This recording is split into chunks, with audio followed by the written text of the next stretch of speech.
त्रिलोचन मोहन मु डहगाँ PMC secondary high school SMC president.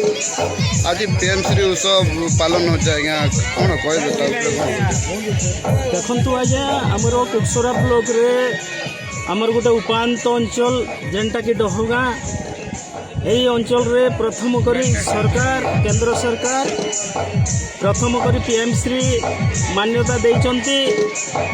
आउ से मान्यता मुताबक आज 2026 जनवरी 9 तारिख दिन महा आडंबर सहित आम डहगाँ पीएमसी हायर सेकेंडरी स्कूल रे पीएमसी उत्सव पालन करा आज आम विद्यालय रे पीएमसी उत्सव पालित सरकार को एक हृदयवान पदक्षेप बोली भावुसी। निश्चित रूपे सरकार जो उद्देश्य रखी पीएमसी उत्सव पालन कराउछन्ति विभिन्न विद्यालय रे से जिनस को आम भल भाव कार्य करी बोली मोर आशा तथा समस्त छात्र छात्री को एवं अभिभावक मान को यह मनोरंजन सह ज्ञान परिदर्शन दो बोली मोर आशा।